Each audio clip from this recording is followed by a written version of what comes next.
defensa, i és que el nostre estimat director de Càritas, el senyor Jordi Roblà, que tots coneixeu molt, perquè ja són més de 10 anys que sé a Càritas, ja fa uns anys que em deia, ja porto molt de temps, voldria deixar-ho. I ell sap que jo sempre li deia, no ho deixis. Teníem la crisi econòmica molt forta, ara sembla que sortim, ja veurem, però sembla que sortim. Teníem també la creació de les dues Càritas diocesanes, que d'alguna manera es desmembraven de la Càritas Social de Barcelona, Sant Feliu i Terrassa. Era el director de la Càritas Única que feia el treball en totes les altres dues diòcesis.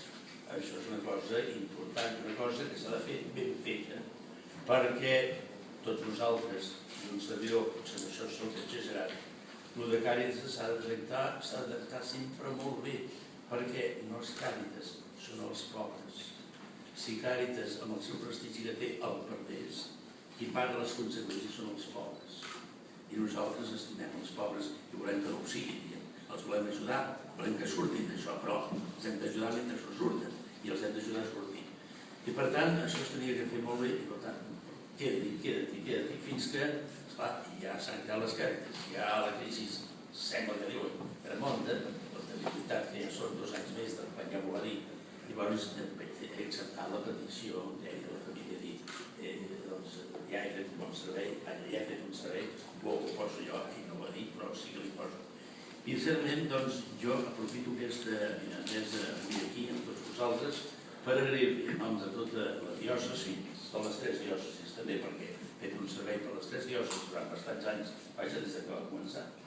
Jo li vull agrair en nom dels altres bisbes i de les altres Càritas i de totes les 3 diòcesis, i de totes les parròquies, i de tots els que heu col·laborat, els voluntaris, etc., l'agraïment al seu servei generós, perquè Càritas no són 8 hores, director de Càritas vol dir més hores, si cal dissabtes i diumenges també.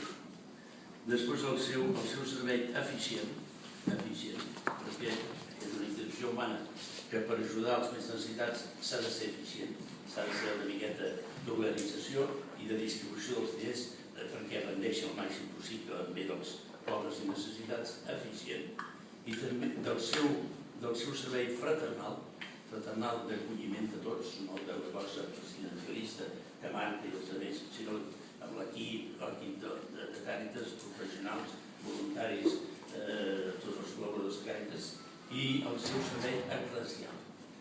Perquè Càritas és església. Si l'església no tingués Càritas, si els cristians no ajudéssim els germans, si les parròquies no hi hagués un Càritas, un servei per als pobres i necessitats, no seria església, seria una altra cosa. Però com sabeu vosaltres, la Pampa ho diu, i deia també Benet XVI, que tots sabem, l'església té 3 dimensions absolutament constitucionals, absolutament essencials, que és l'anunci de la paraula de Déu, que és la celebració de la fe i que és el testimoni de la caritat. Si falta aquest tercer, això no és església.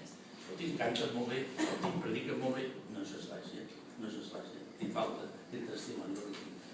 I per tant, doncs, també un servei eclesial que l'ha mantingut sempre, i això és el que s'ha de dir. Gràcies, Jordi, per aquest servei, gràcies, saps que en Càritas, en parts, perquè comprenem que ja són molts anys i que tu doncs també projectes, etc., però que aquí és casa.